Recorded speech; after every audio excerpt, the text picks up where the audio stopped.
right, deep divers, if you're watching on YouTube, please smash that like button, hit subscribe, and get ready for a wild ride, because today we're diving into the political mosh pit that was Donald Trump's final rally before the 2024 election. Oh, yeah. And, things are about to get spicy when our source material, an opinion piece from the Daily Beast, calls it peak MAGA, ST stain, and even throws around terms like authoritarian Lollapalooza. That's pretty rough. You sent this in, so clearly you're as fascinated by this train wreck as I am. I think what's interesting here is that the author isn't just ranting about the rally itself, right? They're making a bigger point. Yeah. That this event is the culmination of a decade of Trump's, shall we say, unique brand of politics. Yeah, his unique brand. And the controversies that have followed him like a bad smell. Okay, so picture this. It's the last week of the election. Tensions are higher than a giraffe's blood pressure, and Trump decides to hold his grand finale at none other than Madison Square Garden. Oh, wow. The author of this Daily Beast piece is basically saying this rally is a giant, flashing neon sign of everything wrong with American politics right now. Oh, interesting. And, when they call it peak MAGA, I got to ask, what exactly is peak MAGA anyway? Well, think of it like this.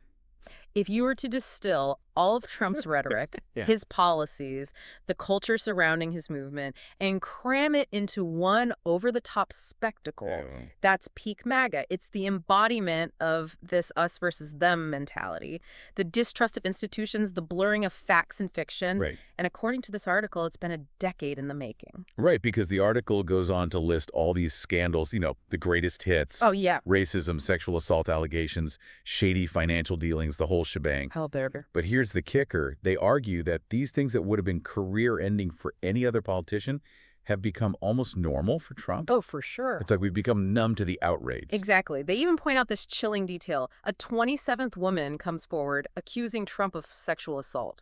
Oh, wow. And it barely makes a dent in the news cycle. Yeah. That in itself speaks volumes, you know? It's like we've reached a point where scandal fatigue is a real thing. It's like The Boy Who Cried Wolf, but with really serious accusations. Yeah.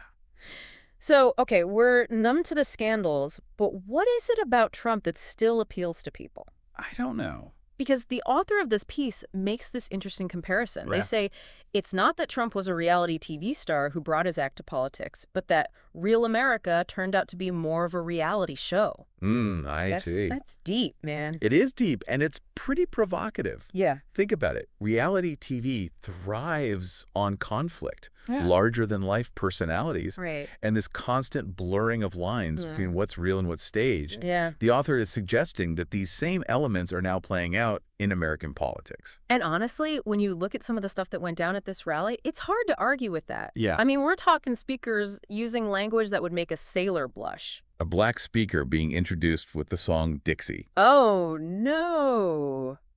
That's some serious tone deafness right there. Really? And then you have Hulk Hogan trying to rip his shirt off. Wow. I mean, what's going on here? This is supposed to be a political rally, not WrestleMania. Right, and that's the point. Yeah. These aren't just random chaotic events, right?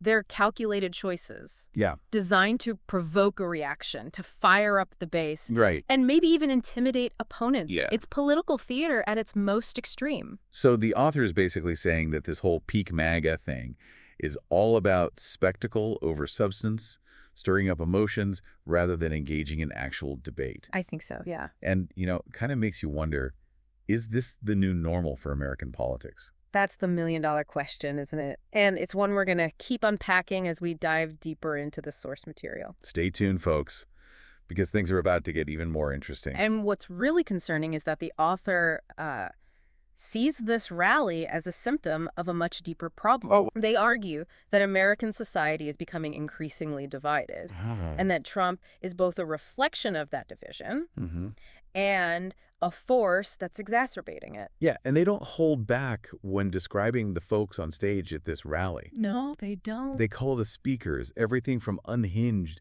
to fascistic, which were some pretty strong accusations. It's important to remember that these are the opinions of the author, and not everyone will agree with their assessment. Right. But the article does raise some important questions about the kind of rhetoric that's being used in our political discourse and the potential consequences of that rhetoric. Like, for example, they talk about a speaker who actually called Trump's opponent the Antichrist. I mean, come on. Oh, wow. That's just straight up demonizing your opponent, right? Yeah. And then there was another speaker who referred to Puerto Rico as a floating island of garbage.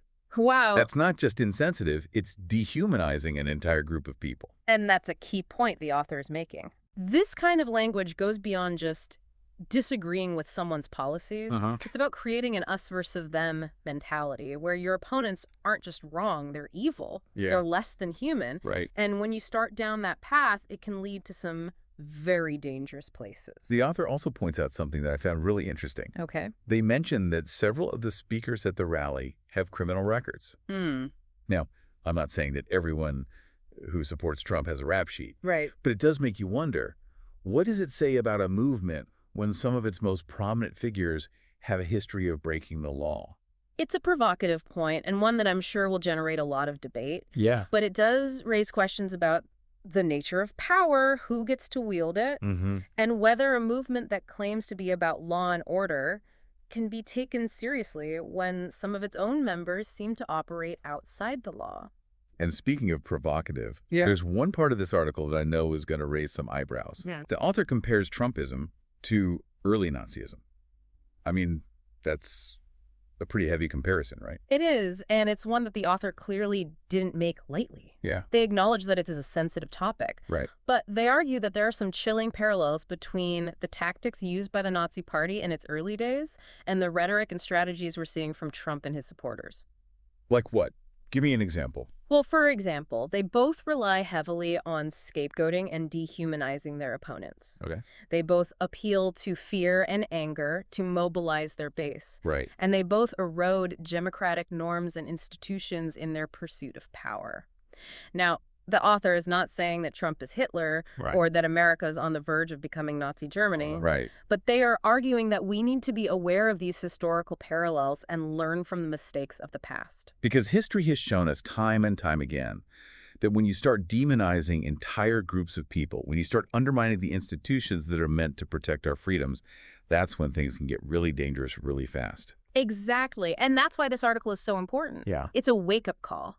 A challenge to all of us to think critically about the state of our democracy and the choices we're making as a society. So if this rally is peak MAGA, as the author claims, what does that mean for the future of American politics? Yeah.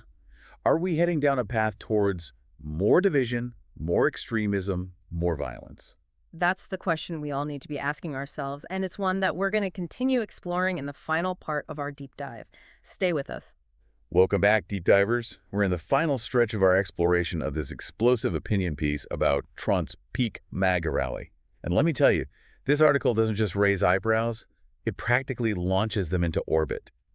We've talked about the over-the-top rhetoric, It's wild. the unsettling parallels to history, but the author goes even further, expressing real concern about the potential for violence surrounding the election. Yeah, you're right. The author is deeply worried.